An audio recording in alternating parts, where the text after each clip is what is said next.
A lot of people say it's impossible for rates to go to zero, and I don't think it's impossible. I think it'll be difficult for them to find a way to engineer a scenario where they don't look that bad if interest rates are at zero. But I don't think it's impossible. I think it's definitely possible. And, I don't know what that would look like, right? But, hey, inflation's 5%. Maybe we pluck this out of the CPI. That video is 2 weeks old. And not even a week from the day of that video, October 2nd, Bank of Canada studying whether core inflation can be measured better. Let's see what they're going to do. One question we are asking is whether we should revise our preferred measures and our alternative measures of core inflation so they all pre-exclude mortgage interest costs. It's something we're considering carefully. So they are essentially talking about plucking something out of the CPI. Well, let's talk about this, okay? So, and I might be wrong, but just watch the video, right? Humor me and watch the video, because a lot of you guys watch the video and you call me an idiot 2 minutes of the way through the video without actually watching the video, okay? If they do this, we have 60% of our mortgage renewals over the next 2 years coming up for 60% of mortgages are coming up for renewal, right? I believe, and I think it's over the next 2 years. It might even be over the next 1 year, but I think it's over the next 2 years. And it's the worst of the mortgage renewals. It's all of the people that bought in 2021 and 2022 that have a 2% interest rate or even lower, 1.79%, stuff like that. And they're going to be going from that to 4.2%. So over the next couple years, at least, I think that the mortgage interest cost portion of the CPI would go higher. The rate of inflation would be higher. That would add to inflation. That would add to the core measure of inflation. Again, not an economist, but I don't see any way that it wouldn't. I mean, there's some mortgages that were taken out in 2023 at higher rates that are also going to be renewing at lower rates. I'm one of them, but 60% of people are going to be renewing at higher rates. So mathematically, it'd be very hard to see that this portion of the CPI basket doesn't go higher, right?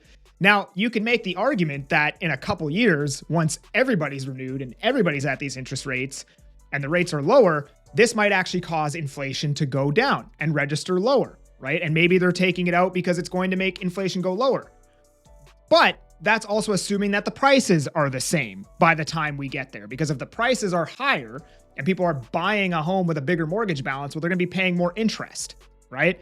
And that would actually cause this portion of the basket to go up again.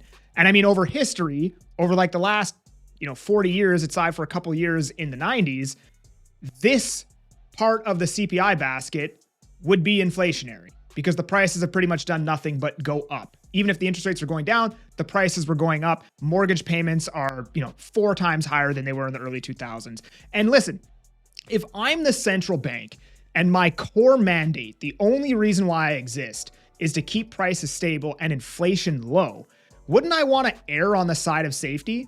Wouldn't I want something in the CPI basket that's going to potentially make inflation look like it maybe is higher than it otherwise would be? So I can err on the side of safety. Like if I'm going to do a projection for an investment, I'm not going to project the best case scenario. I'm going to project the worst case scenario. If I'm okay with that, then I might make that investment, right? So if you remove this, it's almost like, in my opinion, that you're projecting for like the best case scenario. What I was talking about in that video is the fact that, and I don't know if this is the right verbiage, maybe it's not. I was basically saying that I don't think they necessarily care about inflation as much as we, the people, think they care about inflation. I think they care about it to the extent where optically they look good, right? And if inflation was high, but they somehow looked good while it was high, then everything's, totally copacetic. You know what I mean? Like that's fine, right? Like they changed the CPI in the 90s so that the number we get is lower than what's actually happening. And I think everybody understands that. Well, why would you do that, right? Well, it might be because what's necessary to actually get inflation down to where it needs to be is going to make you look very bad politically, right? Or Who knows, right? I'm just saying, okay, this was their slogan. We are we are Canada's central bank. We work to preserve the value of money by keeping inflation low and stable. And now it's this.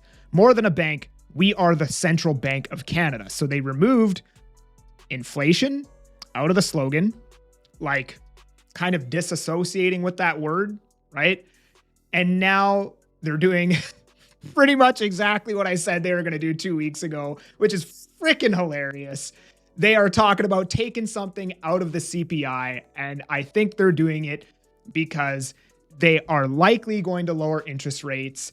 They likely are losing the fight to inflation, and they can't look bad while losing that fight. So if they remove something out of the CPI basket, inflation will look like it's lower than what it actually is. So maybe it's going to be 9%, but if we remove this, that, and the other, it'll look like it's 2.5% to us, right? And then, it'll be hard for us to notice what's actually happening, and then we can't really criticize them on the way things are going. So I've been saying this for a couple years now, because there's two ways. Like 99% of governments will default on their debt throughout history, and there's two ways you do that. The first way is collapse. The second way is inflation. And it makes no sense to me that you would just willingly choose collapse, because inflation eventually leads to a collapse. You just don't know when it's going to happen, and it gives you more time to think about your impending doom, to figure out a solution for your impending doom. If they choose collapse, it's done now. If they choose inflation, well, maybe that gives us another 10 years, and with AI, we can increase productivity and actually solve this problem and start paying back the debt and blah, blah, blah, blah. And that's why I thought, like, without being an economist, without actually understanding the economy at a deep level, I knew they were going to cut rates. I just knew they were going to do it. And I think what they're doing right now is they're like engineering a situation where optically they won't look bad when they do cut the rates. Because when they cut the rates more and the inflation is higher, maybe it won't look like it's higher, or they can just kind of like disassociate from inflation and just be like, yeah, our core mandate is inflation, but unemployment's this, blah, blah, this, that, and the other. And if we don't deal with this now, then who knows, right? To me, maybe disagree. To me, it looks like they are engineering the optics necessary to cut rates some more.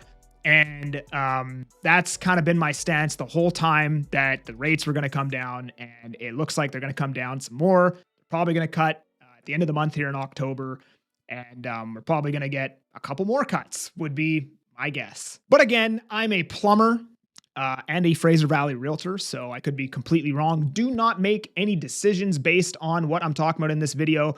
And also, I'd like to make this very clear. This is not going to bring back the housing market. So if you are a seller waiting for the rate cuts, this is not going to instantly make things better. It's just they could even get substantially worse after the rate cuts, right? But it's just what I think they're probably going to do. And I don't know. Let me know what you think. Maybe I'm wrong. Maybe this is just a mere complete coincidence that they would be doing all of this right now. But if you enjoyed this video, like, subscribe. If you want to chat with me about buying or selling, there's a link down in the description. Otherwise, I'm that Agent Kelly. I'm making moves to move you. Peace.